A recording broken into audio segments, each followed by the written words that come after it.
Hello students, good morning. As you know that we have already done the two chapters, that is the number system and the polynomials, and these two chapters are very important chapters. And now let's move further the coordinate geometry. And in the previous two chapters, if you face any query, any doubt, you are free to ask anytime. Now let's move to the next unit, that is unit third of your syllabus, and it is the coordinate geometry. Now coordinate geometry, now let's do the introduction, let's do the basics in this video, let's clear the basics, what exactly coordinate geometry is and what we have to do in this chapter. Very easy chapter this is, I guess this is chapter of around 4 to 5 marks chapter, very easy chapter. Now what is coordinate geometry? Basically just analyze a thing. If you have to locate anything, anything means anything, it could be an address, it could be any point. So if we have to locate anything, we need a certain plane. For example, if we need to locate a point, we need a certain plane, and that plane is known as Cartesian plane. That plane is known as Cartesian plane. And in the Cartesian plane, we are actually having the two axes which are perpendicular to each other. Two axes that are perpendicular to each other. For example, this is the first axis and this is the second axis,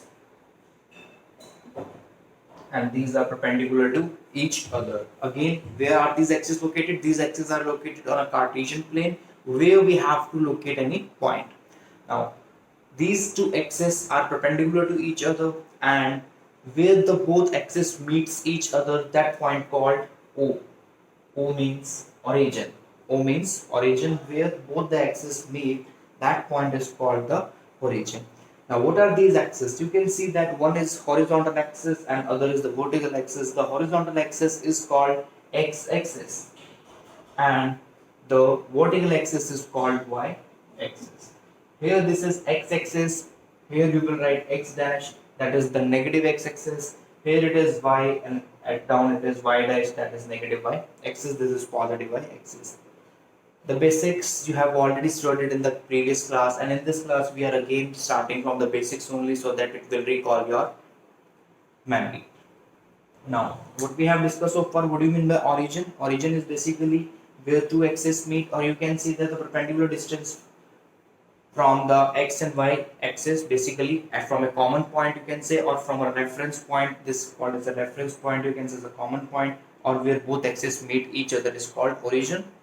Now, what do you mean by x-axis and what do you mean by y-axis? X-axis basically, as you can see, that horizontal line is called x-axis and the vertical line is called y-axis.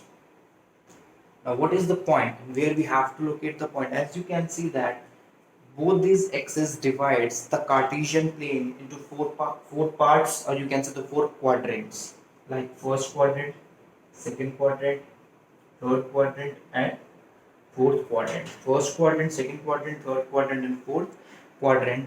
And if we have to locate any point, or you can say a coordinate now, or coordinate in terms of the quadrants, coordinate, then it will be denoted as x comma y. For example, any point A, we have to plot or locate in this. It has the coordinates x and y. First we will write the x coordinate and then we have to write the y coordinate. What is this x coordinate called and what is this y coordinate called? X coordinate is basically called the abscissa and y coordinate is called the ordinate. Now what are these terms, abscissa and ordinate? In simple language, let's recall the definition of abscissa. Abscissa is basically the perpendicular distance from the y-axis is called abscissa, and perpendicular distance from the x-axis is called the ordinate. Okay. Now these are the coordinates x and y. First we write the x coordinate, then we write the y coordinate. And for example, there is a point A, 2 and 3 and we have to locate this point. So in which quadrant this point will lie? So now for this we have to follow certain rules. For example, here it is x, here it is y. The coordinate first, second, third and fourth. The coordinate first, second, third and fourth. The first coordinate, both x and y tends to be positive, so both will be positive. In the second coordinate, here you can see in the second coordinate x is negative, y is positive. X is negative, y will be positive. And the third coordinate, both will be negative. and in the fourth coordinate is here. You can see the fourth coordinate here, x is positive and y is negative. So positive and negative. This we have to remember. In the following, these are the quadrants: first, second, third, fourth. So what will be the value of x coordinate and y coordinate? In the first quadrant, both will be the positive. In the second quadrant, x will be the negative and the y coordinate is positive.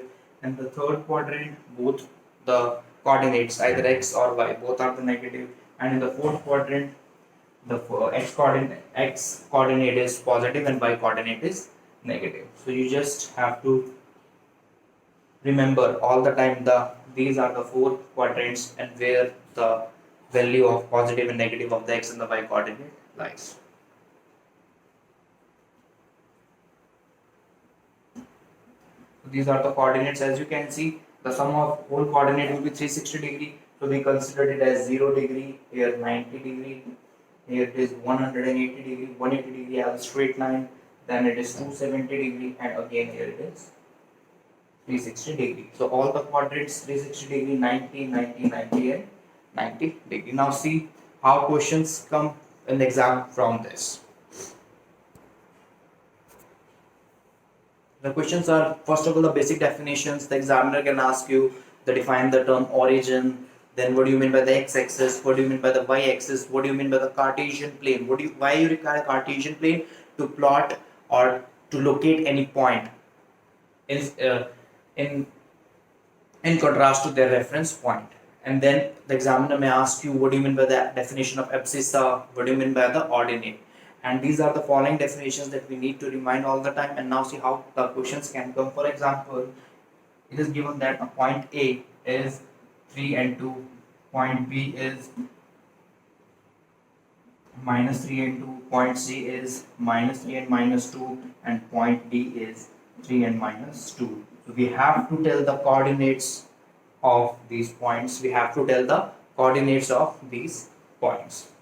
Or you can say we have to tell the quadrants. Basically, we have to tell the quadrants of these coordinates. Now, first point A, B, C and D. These four coordinates are given. Point A, the coordinates are 3, 2. Point B, the coordinates are minus 3, 2. Point C, the coordinate is minus 3 and minus 2. And point D, the coordinate is 3 and minus 2. And what we have to tell? We have to tell their quadrants. Now, as you can see, the first quadrant both is positive. So here it is, both the coordinates are positive. So here it is first quadrant. X is negative, y is positive. Which quadrant? Second quadrant. Both are negative. Both are negative means x coordinate as well as y coordinate is negative only in the third quadrant. So here it is third quadrant. And D is the x coordinate is positive and y coordinate is negative. X coordinate is positive and y coordinate is negative in which quadrant? That is the fourth quadrant. So these simple types of question of 1 marks and 2 marks can come from this chapter. So you have to go through the basics first, learn all the definitions and the basic key concepts of the quadrants, and you can easily do the exercise first and the second exercise. There will not be any query, and in the next video we will discuss more about the coordinate geometry. Thank you.